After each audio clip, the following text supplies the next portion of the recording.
Bismillahirrahmanirrahim. Assalamualaikum warahmatullahi wabarakatuh. Alhamdulillahirabbil alamin wassalatu wassalamu ala asyrafil anbiya'i wal mursalin wa ala alihi wa sahbihi ajma'in. Rabbi shrah li sadri wa yassir li amri wahlul 'uqdatam min lisani yafqahu qawli. Allahumma faqihna fid din wa 'allimna ta'wila waj'alna ahlan wa ahlil khair. Rabbana zidna 'ilma warzuqna fahma. Amin amin ya rabbal alamin. Para jamaah sholat subuh Masjid Taman Uri Bintaro, insyaallah dimuliakan oleh Allah. Alhamdulillah pagi hari ini kita diberi kesehatan, kesempatan dan panjang umur sehingga kita bisa hadir di rumah Allah ini untuk menunaikan kewajiban-kewajiban kita.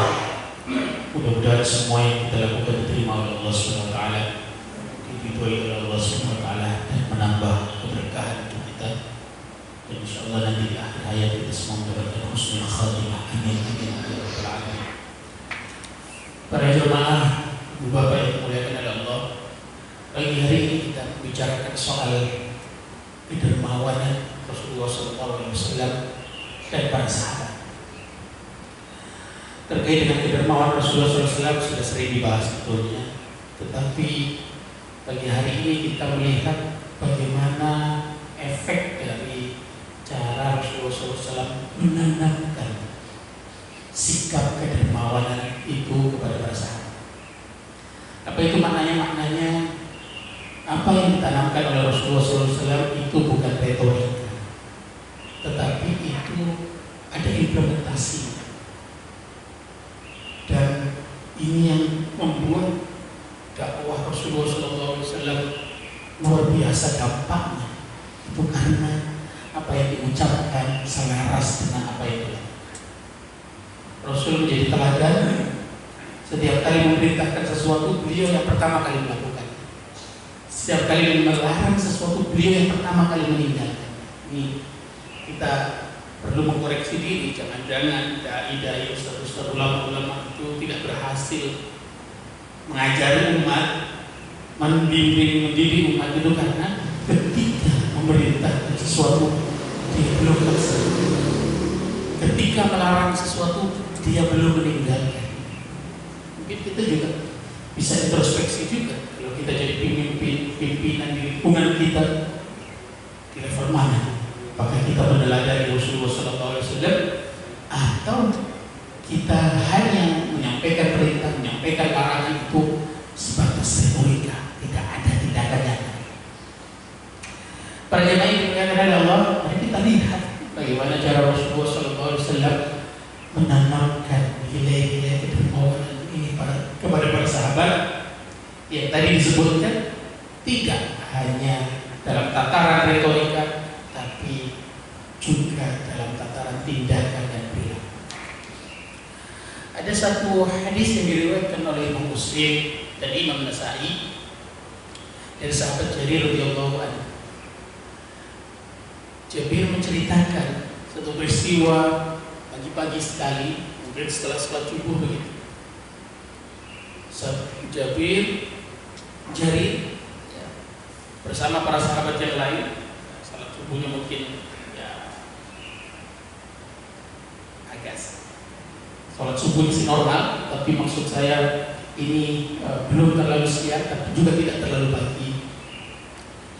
Tiba-tiba muncul ada sekelompok orang yang nanti disebutkan dia dari Mudhar, dan nanti yang terkenal sebagai Bani Mudhar. Orang-orang ini muncul di hadapan Rasulullah SAW bersama para sahabat saat itu. Muncul dalam kondisi tidak pakai alas kaki, tidak pakai baju, dan hanya menyelendangkan atau menggantungkan pedang. Kita belum paham kenapa pedang. Ini tradisi dan kebudayaan orang Arab pada saat itu. Ya, kemana-mana memang bawa pedang. Kalau sekarang itu adalah ancaman, tetapi zaman dulu itu sesuatu yang biasa dan orang tidak takut melihat itu, karena itu bagian dari kebudayaan mereka. Nah, kalau kita lihat di Saudi, bendera Saudi ada pedangnya, itu bukan maksudnya kekerasan, lambang kehormatan diri, kehormatan sukunya. Dan itu kalau kita lihat juga di Qatar ada perang ada tarian pedang juga. Dalam pesta-pesta pernikahan itu ada tarian pedang, biasa saja. Kalau di sini mungkin agak berbeda maknanya. Nah, ini Bani Mudhar datang muncul di hadapan Rasulullah SAW bersama para sahabat dalam kondisi yang kira-kira singkatnya itu disebut memprihatinkan. Kalau lihat tampilannya tidak pakai alas kaki, tidak ada persoalan, dia tidak bisa memenuhi kebutuhannya untuk membeli alas kaki, barangkali seperti itu. Kalau tidak pakai baju, sama, barangkali ada kendala bagi Bani Mudhar saat itu untuk mengenakan baju. Dengan menggantungkan, menyelempangkan pedang di bagian tubuh mereka, Rasulullah SAW ketika melihat pemandangan seperti itu, wajah Rasulullah SAW berubah. Ini kita perlu lihat, kalau dalam riwayat-riwayat disebutkan bahwa Rasul kalau tidak suka itu wajahnya berubah, tidak pernah diekspresikan dalam bentuk kata-kata, tapi hanya dari wajah. Semua orang terdekat Rasulullah SAW, baik itu keluarga maupun pelayan-pelayan Rasulullah SAW, selalu melihat kalau ada ketidaksukaan dari Rasulullah SAW hanya dilihat dari wajah, tidak pernah keluar di lisan.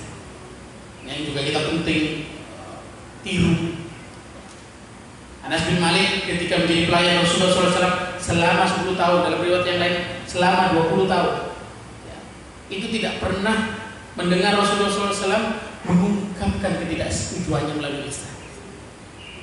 Anas bin Malik melihatnya, menangkapnya dari wajah Rasulullah SAW. Tidak suka, marah, itu dari wajah Rasulullah SAW. Nah, ini wajah Rasulullah SAW berubah melihat situasi yang tidak menyenangkan, pemandangan yang tidak menyenangkan dari orang yang tidak jauh sebetulnya dari Rasulullah SAW. Suku Bani yang posisinya tidak terlalu jauh, tapi pemandangannya memprihatinkan. Lalu saat melihat itu, apa yang dilakukan Rasulullah SAW? Rasul masuk ke dalam rumahnya, yang posisi rumahnya dengan masjid itu nempel. Kalau kita lihat maketnya rumah Rasulullah SAW di musim Madinah, itu kita bisa lihat bahwa posisinya masjid, terus persis seperti ini, kirinya kalau tidak salah itu adalah rumah Rasulullah SAW, semacam rumah petak untuk rumah istri Rasulullah SAW yang berpintu, ada pintunya, seperti rumah petak, kira-kira seperti itu. Nah, Rasulullah SAW masuk ke dalam rumah, entah kamar siapa, tetapi masuk dalam rumah, digambarkannya seperti itu dalam riwayat ini. Lalu kemudian keluar lagi. Apa kemudian yang diperintahkan yang dilakukan oleh Rasulullah SAW setelah keluar dari rumah? Rasulullah SAW memerintahkan Bilal. Kita tahu Bilal siapa? Muadzin Rasulullah SAW. Memerintahkan Bilal untuk azan, lalu iqamah. Kita tidak tahu ini sholat apa, tetapi itu yang diperlihatkan dalam teks, dalam hadis ini. Tidak ada penjelasan apakah itu sholat Jumat atau apa, tetapi yang jelas Rasulullah SAW memerintahkan Bilal untuk azan, lalu kemudian qomat, lalu kemudian sholat bersama-sama. Lalu setelah selesai sholat, Rasulullah SAW menyampaikan khutbah. Mari kita cermati baik-baik apa yang disampaikan Rasulullah SAW dalam khutbah. Salah satu yang menjadi poin yang disampaikan oleh Rasulullah SAW dalam khutbahnya adalah surah An-Nisa ayat 1 sampai akhir. Ayatnya berbunyi, A'udzubillahi minasyaitonir rajim, ya ayyuhan nasu taqu rabbakum alladzi khalaqakum min nafsin wahidah. Wahai umat manusia, ittaqu rabbakum, takwalah kepada Tuhanmu, alladzi khalaqakum min nafsin wahidah, yang menciptakanmu dari jiwa yang satu. Nafsu wahidah macam-macam penjelasan, dan salah satu penjelasannya nafsu wahidah adalah Nabi Adam. Kita semua ya, merupakan anak cucu Nabi Adam. Yang menarik dari surah An-Nisa ayat 1 ini pertama adalah di sini yang disebutkan ya ayyuhan nas. Ya ayyuhan nasu itu menjadi karakter ya, surah-surah Makkiyah atau ayat-ayat yang Makkiyah. Padahal kalau lihat penjelasan di teks ini, di hadis ini kecenderungannya Madaniyah. Ini bukan Makkiyah.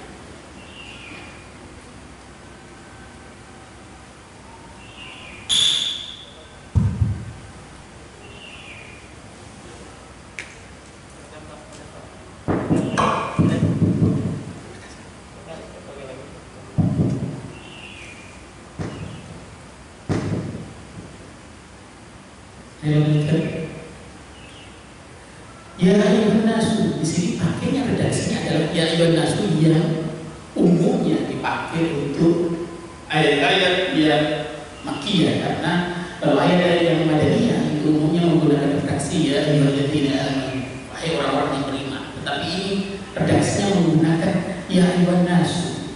Ya. Memang ayat ini tidak turun pada saat itu. Ya, tetapi pesannya berarti diperuntukkan untuk semua orang, tidak peduli agamanya apa. Ya. Ini turun di Makkah tapi disampaikan lagi oleh Rasulullah SAW dalam konteks Rasulullah SAW berada di Madinah. Apa kemudian yang bisa digali kenapa Rasulullah SAW memakai ayat ini atau menyampaikan ayat ini? Ya. Ittaqu rabbakum, bertakwalah kepada Tuhanmu alladzi khalaqakum min nafsin wahidah, yang ya, menciptakanmu dari jiwa yang sama. Seolah-olah sebetulnya Rasulullah SAW ingin mengatakan kepada para sahabat saat itu, ini loh, ada orang pendatang, ada sekelompok orang Bani Mudhar, ya, ada di hadapan kita dengan pemandangan yang tidak menyenangkan. Kamu harus merasa satu tubuh, kamu berasal dari moyang yang sama, bantu kasarnya. Tidak disebutkan untuk membantu. Ya. Memang nanti di hadis-hadis yang lain, di riwayat yang lain ada redaksi tasaddaq, bersedekah. Tetapi itulah Rasulullah SAW, kecerdasannya luar biasa. Karena di waktu-waktu tertentu beliau menyampaikan ya, perintah, larangan itu langsung. Tetapi kadang mudah, tidak langsung, tetapi para sahabat kemudian memahami apa yang dimaksud, apa yang dikehendaki, apa yang diinginkan oleh Rasulullah SAW. Apalagi tadi melihat Rasulullah SAW wajahnya berubah. Sampai innallaha kana 'alaikum raqiba. Sungguhnya Allah Subhanahu wa taala itu Maha Raqib. Ya, Raqib itu maknanya berarti mengawas, memantau. Ya, apa yang kalian punya dipantau oleh Allah Subhanahu wa taala. Kepedulian kalian kepada orang yang tidak punya, orang-orang yang membutuhkan itu dipantau oleh Allah Subhanahu wa taala. Maka nanti ada penjelasan-penjelasan juga bahwa Rasulullah SAW ya, serta para sahabat itu tidak pernah menolak seorang pun yang meminta bantuan. Sampai Umar suatu kali ya protes kan tanda petik kepada Rasulullah SAW. Ya Rasul, ya Umar melihat setiap kali ada orang yang datang kepada Rasulullah SAW, ya minta sesuatu langsung dikasih, minta sesuatu langsung dikasih. Kalau tidak punya dijanjikan oleh Rasulullah SAW. Padahal Rasulullah SAW ya bukan orang yang berlebihan. Ini saya selipkan sedikit soal Rasulullah SAW. Ada perdebatan juga di kalangan ulama. Apakah Rasulullah SAW itu sebetulnya kaya atau tidak punya, berkecukupan atau kekurangan? Ada dua pendapat. Ada yang mengatakan bahwa Rasulullah SAW ya tidak punya. Maka dalam beberapa riwayat itu ya ketika Rasulullah SAW pagi-pagi begitu tidak ada yang dimakan, menanyakan kepada istri-istri beliau ada yang dimakan atau tidak. Kalau tidak ada yang dimakan beliau langsung puasa. Bahkan diganjalkan, ini populer sekali kita sering dengar, Hanya batu yang diganjalkan di perut beliau. Ya. Tetapi nanti ada riwayat-riwayat yang juga menyebutkan bahwa mahar yang diberikan oleh Rasulullah SAW kepada istri-istri beliau jumlahnya besar. Umumnya istri beliau itu, ya, dalam beberapa penjelasan itu maharnya adalah ukuran uang sekarang itu 100 juta. 100 juta umumnya. Ya. Apalagi Khadijah, yang paling besar adalah Khadijah, sekitar hitungan para ulama itu sekitar 400 juta kalau uang sekarang. Ini kalau yang punya cita-cita poligami harus memahami soal ini. Ya. 100 juta maharnya. Ya, untuk istri kedua, ketiga dan seterusnya. Nah, ada sesuatu yang kita perlu lihat sekedar menyempilkan informasi soal ini, bahwa Imam Rasulullah SAW ya dalam hari-harinya ya bukan berkecukupan setelah sepeninggal Khadijah. Ya, Khadijah dulu yang menopang Rasulullah SAW, tetapi ketika Khadijah ya tidak ada, baru kemudian bagaimana Rasulullah SAW memenuhi kebutuhannya dan apa yang beliau dapat dari ghanimah, dari fai, ya, itu dibelanjakan kembali untuk kepentingan ya, lillahi ta'ala, untuk kepentingan sabilillah. Apalagi kalau kita kemudian melihat bahwa ada orang-orang yang ditanggung hidupnya oleh Rasulullah SAW. Siapa itu? Ashabus Suffah. Orang-orang yang tinggal di emperan masjid. Orang-orang yang tinggal di emperan masjid itu ditanggung hidupnya oleh Rasulullah SAW, dan jumlahnya beberapa riwayat menyebutkan 80 orang. Memang tidak permanen begitu. Ada yang pulang pergi. Ya, kalau sudah kira-kira ada yang bisa dipakai untuk makan, dia kembali lagi ke rumahnya. Kalau tidak ada, ngumpul lagi dengan Ashabus Suffah yang lain.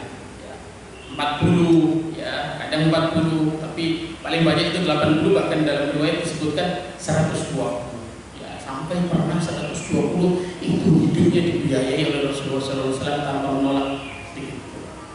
Nah, itu setiap kali ada orang minta dipenuhi oleh Rasulullah SAW, Umar mengatakan kepada Rasulullah SAW, ya Rasul, Anda tidak dipaksa melebihi batas kemampuan Anda. Umar itu dikenal sebagai sahabat Rasulullah SAW yang paling rasional, temperamental tapi sangat rasional. Kalau dalam riwayat-riwayat digambarkannya sangat rasional. Kalau kita ketemu ya informasi yang ada perdebatan dalam tanda petik antara Umar dengan Rasulullah SAW, ya inisiatif-inisiatif itu muncul dari Umar.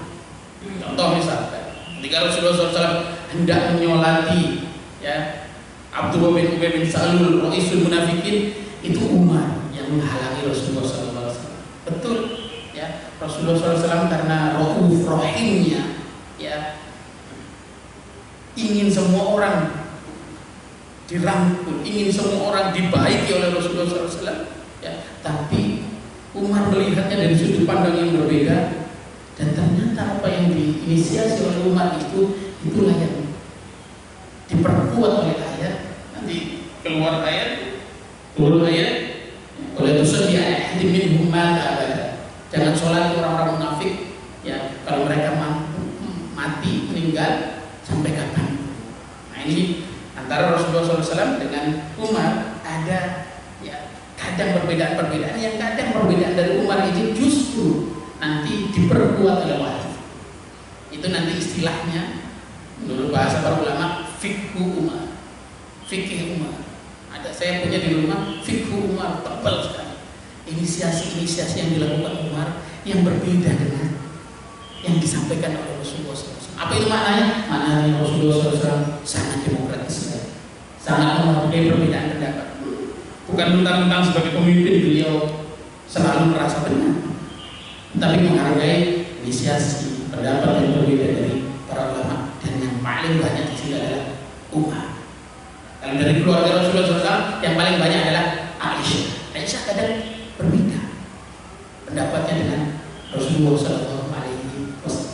Nanti antara sahabat itu juga terjadi perbedaan-perbedaan. Aisyah mengkritik Umar, Umar mengkritik Abu Hurairah. Ada informasinya seperti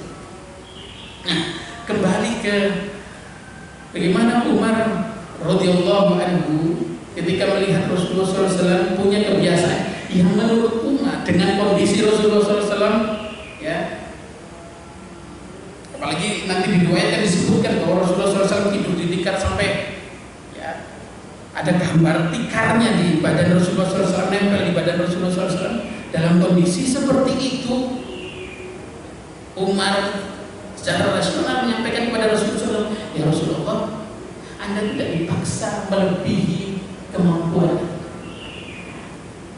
Tapi apa yang reaksi Rasulullah SAW mendengar apa yang disampaikan oleh Umar itu? Ternyata Rasulullah SAW kurang suka. Ya. Ya tadi kurang sukanya tidak diungkapkan. Rasulullah SAW ketika tidak suka, ya, dari wajahnya terlihat bahwa beliau, para sahabat sudah bisa menangkap ini Rasulullah SAW suka atau tidak dari wajah, tidak dari lisan. Itu yang apa? Lalu kemudian, ya, Rasul kan tidak suka tuh apa yang disampaikan oleh Umar kepada Rasulullah SAW terkait dengan, ya, apa yang respon Umar setelah melihat Rasulullah SAW begitu pemurahnya, begitu dermawannya kepada semua orang yang membutuhkan. Bahkan dalam satu riwayat disebutkan ada orang Badui datang kepada Rasulullah SAW tiba-tiba begitu, ya Rasul kasih saya makan, dikasih langsung kepada Rasulullah SAW. Ya Rasul saya butuh ini, dikasih oleh Rasulullah SAW. Orang Badui kita paham, ya, Badui saat itu ya langsung, ya, gambaran dalam riwayat bahwa orang Badui ada yang buang air kecil di masjid itu kan orang Badui, ya, orang yang secara pendidikan, secara peradaban mungkin tertinggal dengan orang di Madinah saat itu, zaman Rasulullah SAW. Ya seperti itulah yang kemudian apa terlihat dari apa yang dilakukan oleh orang Badui, dan ketika mereka meminta kepada Rasulullah SAW, ya langsung Rasulullah SAW memenuhinya. Nah, yang menarik justru, ya, ada seorang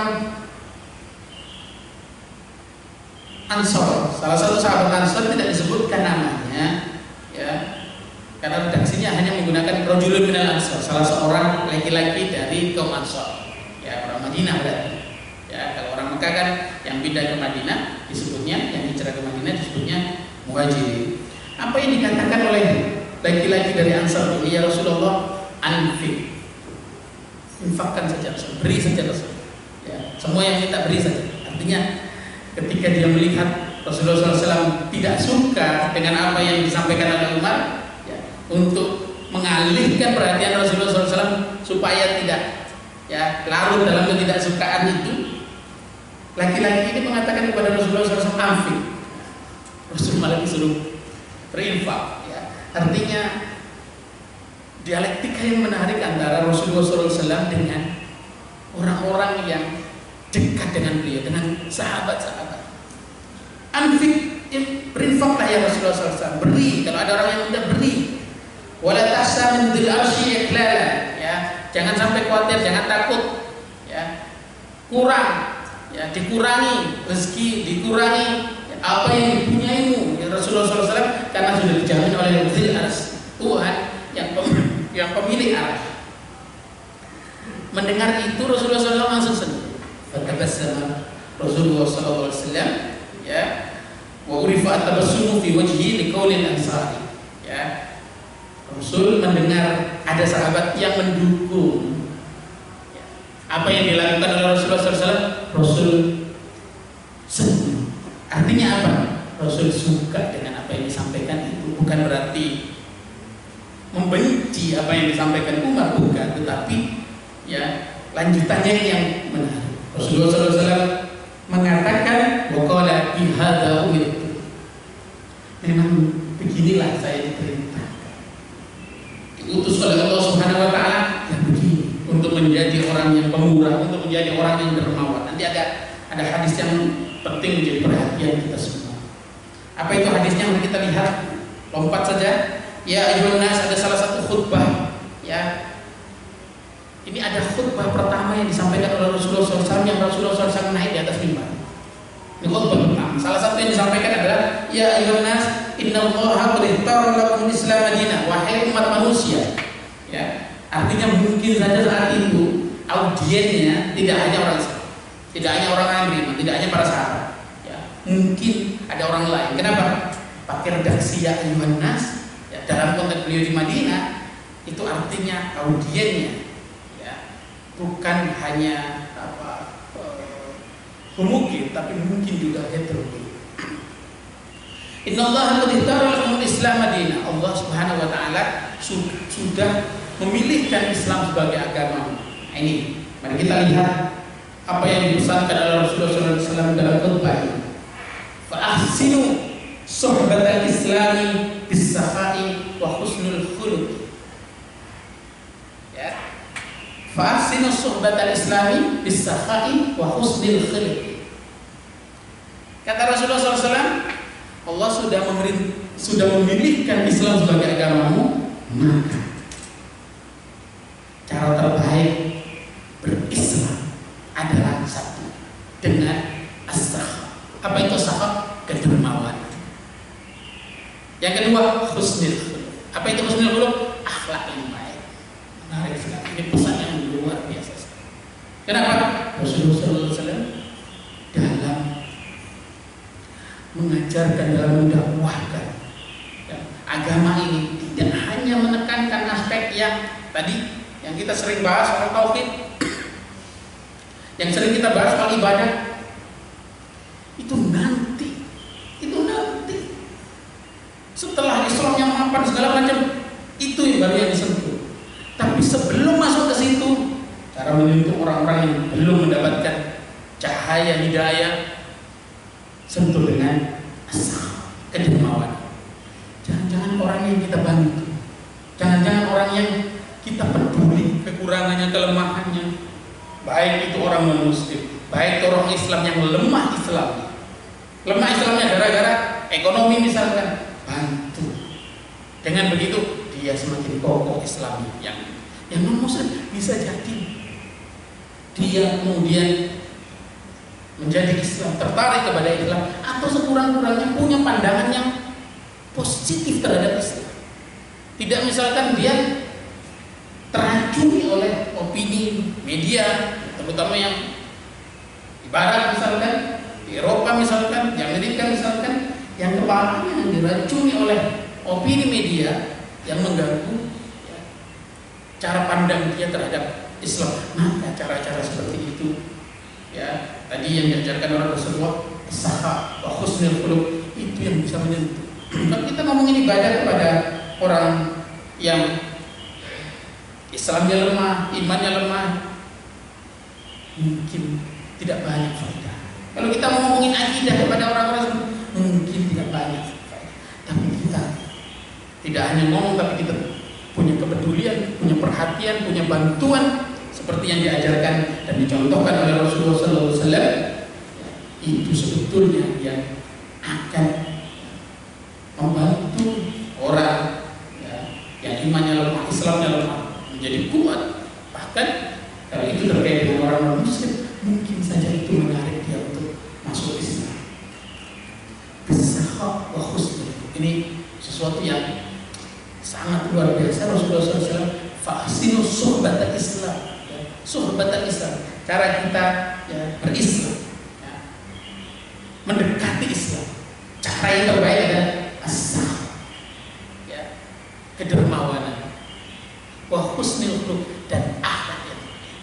Maka ala inna sakha syajaratun minal jannah wa ahsanuha fid dunya. Kata Rasulullah SAW, ingat betul, kedermawanan itu salah satu pohon surga. Ya. Wa ahsanuha fid dunya, ranting-rantingnya ada di dunia. Maka kalau kita ingin mendapatkan surga dengan mudah, bermawanlah kepada orang lain, bantu orang lain. Nanti juga disebutkan bahwa, ya, munawadhatul masakin, ya, kita membantu orang miskin, ya, itu melindungi kita dari masari as-su', hal-hal yang tidak baik. Bahkan dalam satu makna masari as-su' itu adalah meninggal, su'ul khatimah. Jadi kalau kita ingin mendapatkan husnul khotimah, munawalatul masakin, membantu orang miskin, tapi kita datang sendiri, hantar sendiri ke rumah. Bukan dia datang ke rumah kita, tapi kita datang sendiri. Itu yang dilakukan oleh para sahabat. Aisyah punya orang-orang miskin yang dibantu oleh beliau tiap bulan dan beliau datang sendiri. Abu Bakar juga seperti itu, Umar juga seperti itu. Nanti ada banyak riwayat yang menjelaskan. Ibnu Umar juga seperti itu. Selalu ada orang-orang yang menjadi tanggungan beliau, orang-orang miskin, orang-orang duafa yang menjadi tanggungan beliau, dan beliau datang sendiri. Kenapa para sahabat melakukan itu? Karena diajari oleh Rasulullah SAW. Tadi kedermawanan itu adalah pohonnya surga. Satu. Yang kedua, kedermawanan membantu orang miskin, ya, datang sendiri membawa bantuan itu yang membawa, ya, kita selamat dari su'ul khotimah, membuat kita, ya, mendapatkan husnul. Yang ketiga, yang diajarkan oleh Rasulullah SAW, ya, kepada para sahabat, semua yang kita berikan itu bertambah. Lihat saja, orang-orang yang dermawan nggak ada yang jatuh miskin. Kenapa? Itu sudah janji Rasulullah SAW. Ya. Yang keempat, innama turzaquna bidu'afa. Hadis sahih, hadisnya Rasulullah SAW mengatakan kalian semua itu diberi rezeki dengan membantu orang-orang dhaif di antara kalian, orang-orang lemah di antara kalian. Kalau kita ingin rezeki kita hancur, ingin rezeki kita banyak, bantu orang-orang yang dhaif, yang lemah macam-macam sekarang. Banyak, ya, orang yang kehilangan pekerjaan, banyak orang yang, ya, pendapatannya berkurang drastis, ya, banyak orang yang butuh perhatian kita, untuk menghidupi keluarga, untuk menghidupi dirinya sendiri, ya. Banyak orang yang berkurang, kalau kita masih ada rezekinya, kita berikan.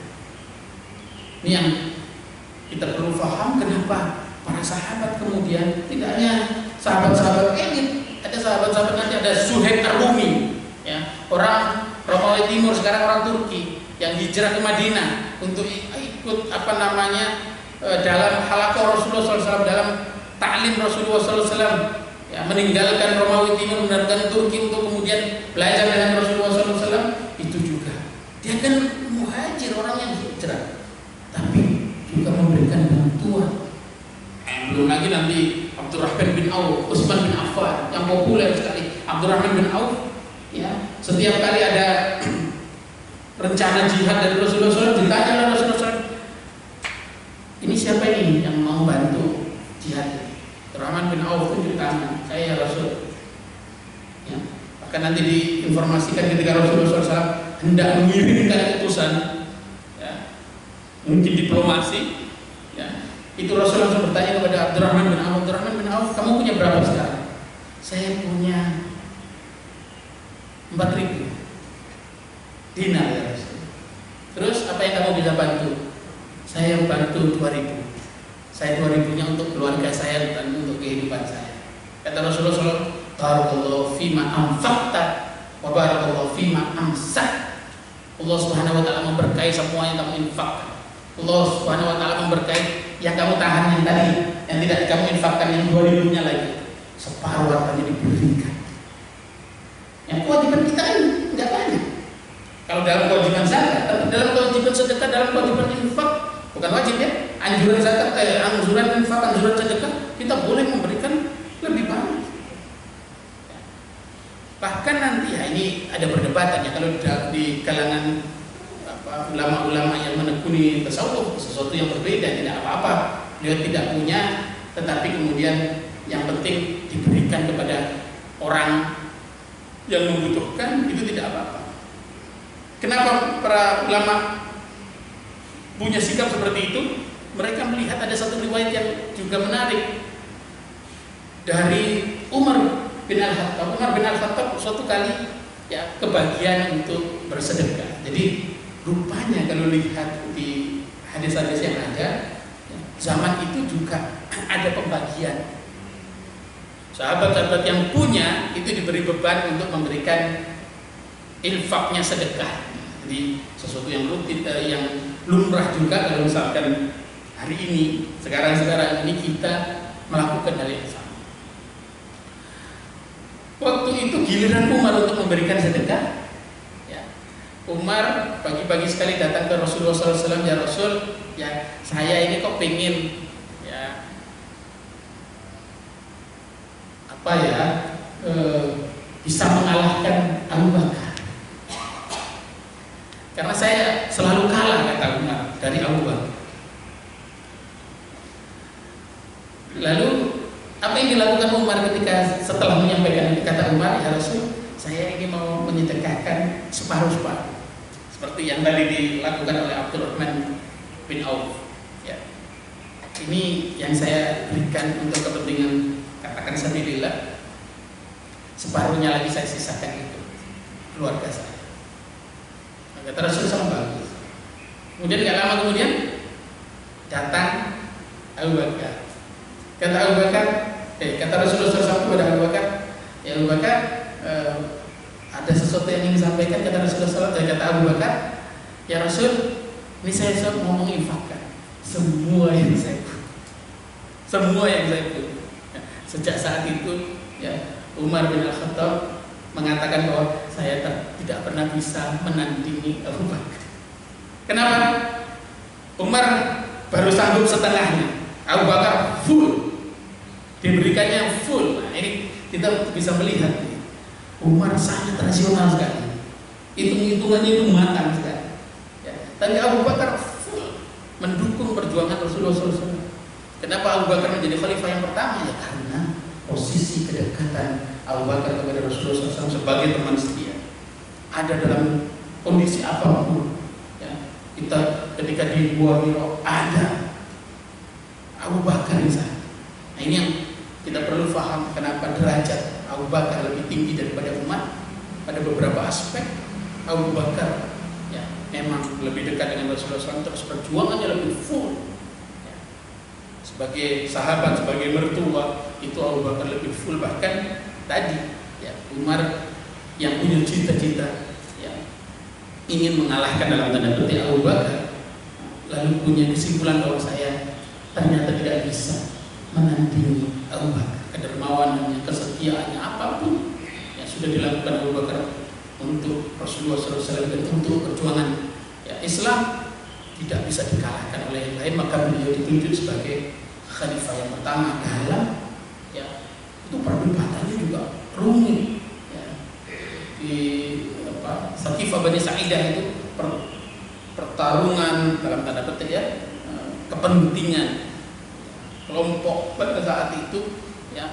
Akhirnya para sahabat bersepakat Abu Bakar, dan itu pun nanti dalam beberapa penjelasan Abu Bakar tidak happy juga menjadi khalifah. Tidak happy juga, sedih ya. Populer pidato kekhalifahan Abu Bakar itu kan ya, saya bukan yang terbaik di antara kalian ya. Ya. Ini bukan retorika belaka, tetapi ada fakta yang menjelaskan bahwa Abu Bakar habis kehilangan sahabatnya. Kan itu 3 hari ya, setelah wafatnya Rasulullah SAW, beliau masih berduka ya. Bahkan nanti ada riwayat-riwayat yang menyebutkan Fatimah ya, putri Rasulullah SAW agak kecewa juga dengan para sahabat yang waktu itu lebih mengutamakan kepentingan yang lain daripada ya, memakamkan Rasulullah SAW. Meskipun nanti ini ada beberapa penjelasan.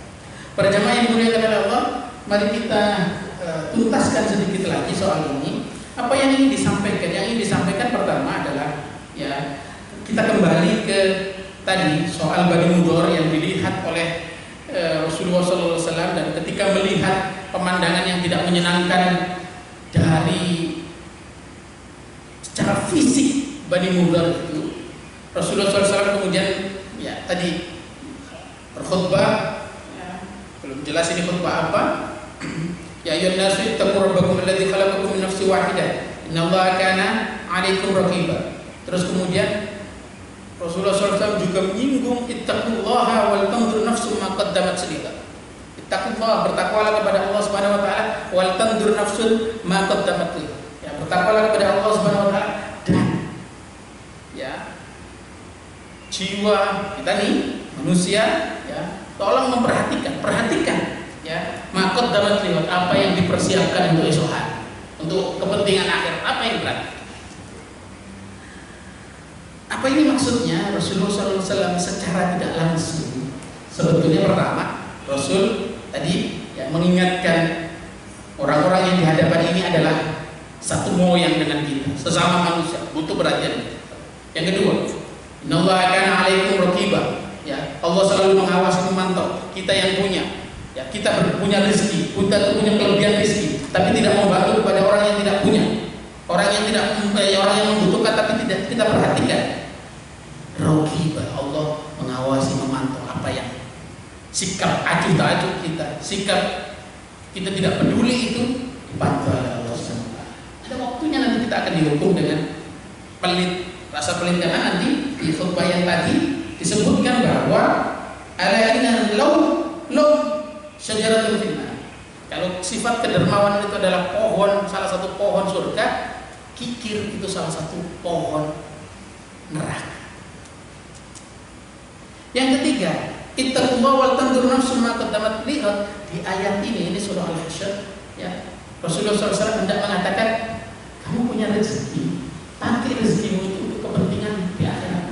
Persiapkan semua yang kamu punya untuk kepentingan maka dapat lihat apa yang nanti kamu pertanggungjawabkan di akhirat ini. Ya, yang biasa disampaikan kan diperolehnya dari mana, dibelanjakannya untuk apa, itu yang nanti kita akan bertanggung jawab. Wal tanzur nafsun ma qaddamat lihat. Semua jiwa harus memperhatikan apa yang nanti dihadirkan, dipersembahkan untuk hari esok, yang maksudnya adalah mendengar Rasulullah SAW membaca ayat ini saja dalam khutbahnya. Apa yang dilakukan oleh para sahabat? Mari kita lihat. Ya, tasaddaqu rajulun min dinari, min dirhami, min sawbihi, min sa'i burrihi, min sa'i tamri. Para sahabat yang hadir pada saat itu langsung dikeluarkan semua dinarnya, dikeluarkan semua dirhamnya tanpa diminta oleh Rasulullah SAW. Tidak ada kalimat meminta sama sekali. Hanya mendengar Rasulullah SAW menyampaikan kutipan terhadap ayat, dikeluarkan dinarnya, dikeluarkan dirhamnya, dikeluarkan baju yang dipunya, karena orang yang di hadapannya pada mudhar yang datang itu tidak punya baju, bajunya diberikan. Ya. Nah, nanti kan ayatnya, ya, soal apa namanya, wa yuthiruna ala anfusihim walau kana bihim khassasah.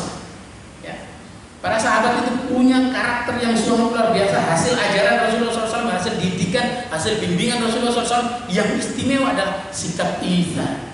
Apa itu ihsan? Ihsan itu lebih mementingkan orang lain daripada dirinya sendiri. Lebih mementingkan orang lain daripada dirinya sendiri. Altruisme kalau bahasa sekarang. Lawan dari egoisme, yang mementingkan diri sendiri daripada orang lain.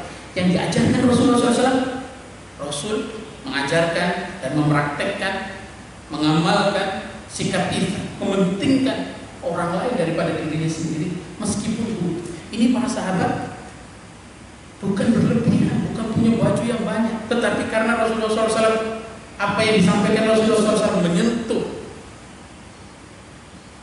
bagian terdalam daripada sahabat ini, disampaikan seperti itu saja. Baju yang dipakai diberikan kepada orang lain yang membutuhkan, yang lebih membutuhkan.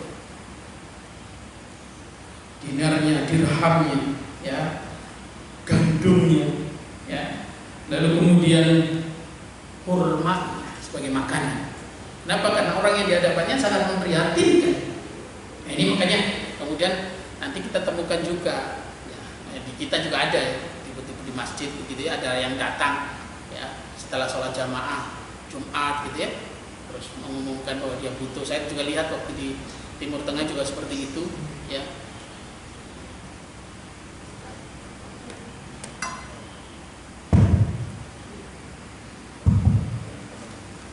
Ini model yang dulu pernah dipakai dan ditiru, diduplikasi oleh orang tangan. Meskipun kita juga perlu hati-hati, ada orang-orang yang memanfaatkan, ya, kedermawanan kita untuk kepentingan dia, gitu ya. Dalam tanda petik menipu. Ada beberapa kasus yang seperti itu. Tapi model seperti itu pernah pernah terjadi pada masa Rasulullah SAW. Berbondong-bondong ya para sahabat menyumbangkan apa yang dia punya, ya, hatta qala walau syi'ti tamran. Ya, sampai kemudian sepotong kurma saja asarnya begitu ya, diberikan oleh para sahabat setelah mendengar apa yang disampaikan oleh Rasulullah SAW. Meskipun yang disampaikan itu tidak secara langsung memerintahkan untuk bersedekah, memerintahkan untuk membantu, tidak, tetapi Rasulullah SAW berhasil menyentuh ya bagian terdalam para sahabat sehingga para sahabat mau ya mengorbankan ya, apa yang dipunya untuk kepentingan membantu orang lain. Maka nanti digambarkan juga oleh perawinya, perawi sahabat maksudnya, ya, ada seorang Ansor, sahabat Ansor yang datang dengan membawa ya satu keranjang, bukan satu keranjang, satu wadah atau makanan atau apalah yang tangannya itu tidak muat, tidak bisa membawa saking banyaknya. Terus semua orang ya datang membantu sampai ada tumpukan besar ya makanan, pakaian. Nah, setelah melihat kejadian itu Rasulullah SAW senang, bahagia. Ya. Bahkan digambarkan ka'annahu mudhi. Sampai-sampai Rasulullah SAW wajahnya itu seperti emas, saking senang. Nah, ini yang kemudian memunculkan Rasulullah SAW menyampaikan satu redaksi hadis yang juga penting menjadi pedoman bagi kita. Apa kata Rasulullah SAW? Man sanna fil Islami sunnatan hasanatan falahu ajruha wa ajru man amila biha min ba'di min ayyamin ghairi yang kusau min ujurihim syai'. Barang siapa melakukan sesuatu kebaikan ya apapun, barang siapa yang melakukan inisiatif kebaikan apapun itu ya, dia akan mendapatkan pahala. Dan pahala orang-orang yang mengikuti inisiasi kebaikan yang kita lakukan. Apa nih yang kita lakukan? Ya, mengajak orang lain untuk misalkan ya membantu makan hari Jumat misalkan. Ya, ada nasi pop di hari Jumat, ya orang kita memulai itu lalu kemudian ada orang lain yang meniru di tempat lain, kita akan mendapatkan pahala. Selain pahala kita juga pahala orang-orang yang mengikuti kita tanpa dikurangi sedikit pun dari pahala yang kita dapatkan dari apa yang kita lakukan. Nah ini yang apa ini maksudnya? Ini respon Rasulullah SAW terhadap apa yang dilakukan oleh para sahabat yang melakukan hal-hal tanpa disuruh secara verbal. Ya, itu tradisi baik yang mungkin belum pernah terjadi sebelumnya. Rasul kemudian menyampaikan bahwa perilaku tindakan seperti ini adalah sunnah hasanah. Ini penting kita pahami. Sunnah hasanah, tradisi, inisiatif, kebaikan yang kita lakukan ya, yang kira-kira ada dampaknya terhadap kemajuan umat ya, kemanfaatan yang dirasakan oleh sebanyak-banyaknya masyarakat ya, itu kita akan dapat pahala. Begitu juga sebaliknya, kalau kita melakukan inisiasi kejelekan, maka kita juga akan mendapatkan dosanya dan dosa-dosa orang-orang yang mengikuti apa yang kita lakukan. Maka ini yang kita perlu pahami bahwa ya bagaimana Rasulullah SAW ya, mengatakan sesuatu lalu kemudian disanggupi oleh para sahabat dengan tindakan. Itu karena Rasulullah SAW memang dalam kehidupannya sehari-hari dilihat oleh para sahabat sangat dermawan. Maka ketika Rasulullah SAW mendorong orang, mengajak orang lain untuk berdermawan, untuk punya sikap kedermawanan, mudah. Kenapa? Dirinya yang memerintahkan punya kebiasaan seperti ini. Nah, keberhasilan kita ketika memerintahkan sesuatu ya ketika kita mengamalkan. Kalau kita belum mengamalkan, kita memerintahkan sesuatu, efeknya tidak terlalu baik. Para jamaah yang dimuliakan oleh Allah, sebagai akhir yang ingin disampaikan pada kesempatan kali ini adalah beberapa penjelasan yang ada di kitab Hayatus Sahabat. Saya membawa kitab Hayatus Sahabat. Ini kehidupan para sahabat, mengisahkan tentang kehidupan para sahabat yang ditulis oleh Muhammad bin Yusuf Al-Kandahlawi, orang India. Jadi orang India itu banyak yang luar biasa dalam bidang hadis. Syarah-syarah hadis itu umumnya orang India. Banyak ulama-ulama hebat berasal dari India. Ya. Ini Al-Kandahlawi ya menjelaskan beberapa hal yang mungkin kita penting tiru adalah soal infak ma yuhib, menginfakkan apa yang disuka. Ini terkait dengan ayat surah Al-Imran ayat 92. A'udzubillahi minasyaitonir rajim.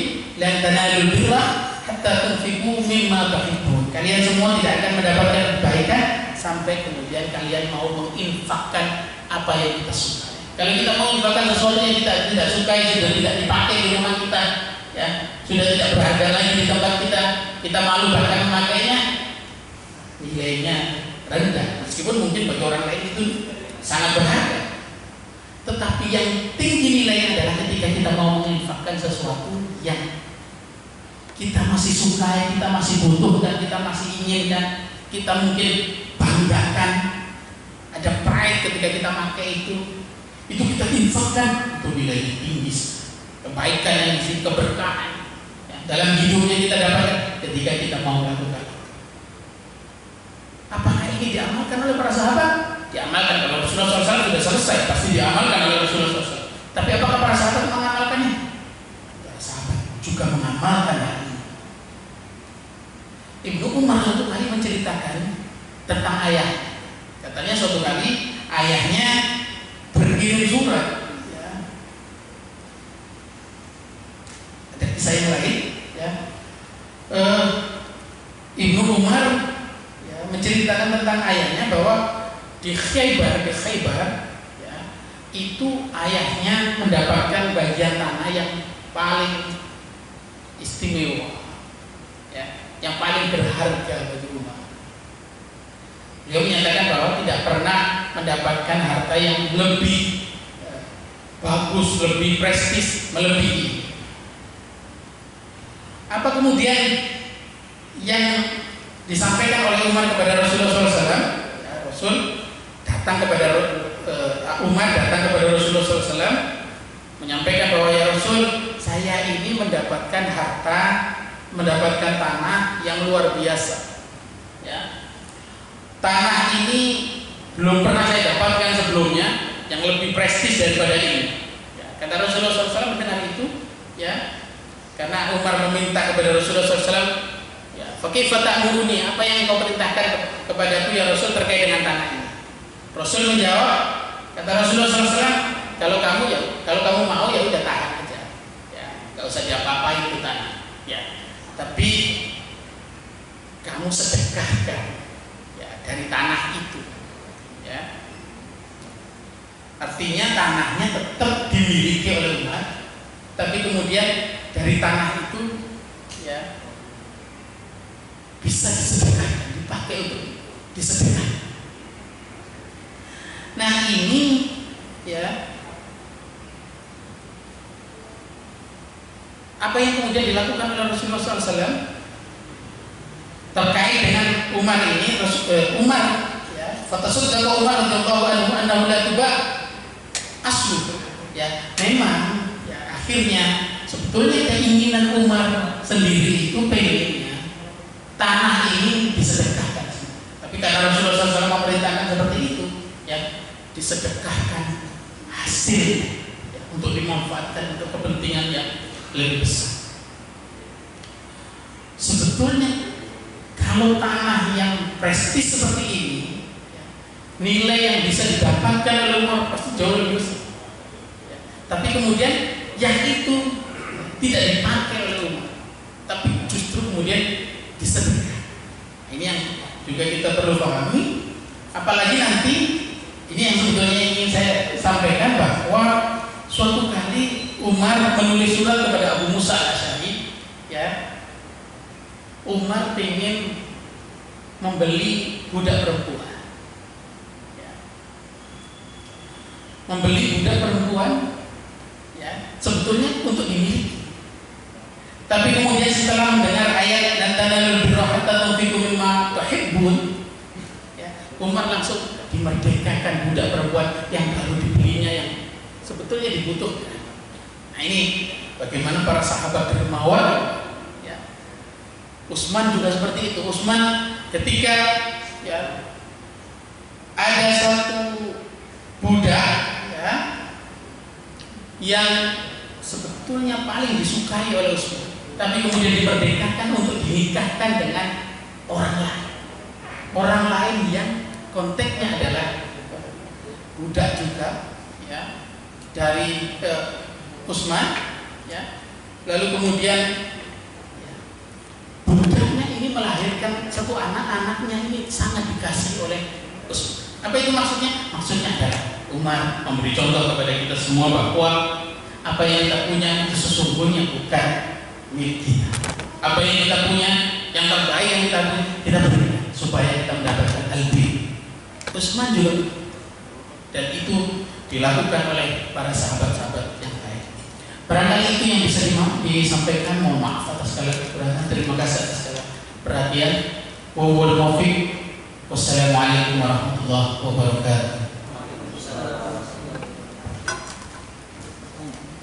Alhamdulillahirabbil alamin. Para jemaah yang dimuliakan Allah, ibu bapak yang menyaksikan secara online maupun offsite di Masjid Tamakul Bintaro, kita telah sama-sama mendengarkan materi kajian dari guru kita, yaitu Al-Mukarram Ustaz Dr. Syarif Hidayatullah, tentang kedermawanan para Nabi SAW dan para sahabatnya. Luar biasa sekali. Mudah-mudahan kita senantiasa bisa mengamalkannya. Amin ya rabbal alamin. Sebelum kami tutup, mungkin ada pertanyaan dari Bapak Ibu yang dimuliakan Allah. Silakan, kami buka pertanyaan.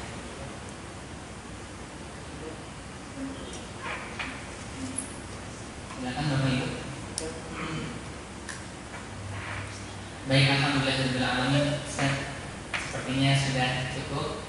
Dan mari kita tutup kajian kita pada pagi hari ini dengan membaca doa kafaratul majlis. Subhanallahumma wa bihamdika asyhadu an la ilaha illa anta astaghfiruka wa atubu ilaik. Dari kami cukup sekian, mohon maaf bila ada kekurangan. Billahi taufiq wal hidayah. Wassalamualaikum warahmatullahi wabarakatuh. Waalaikumsalam. Alhamdulillah.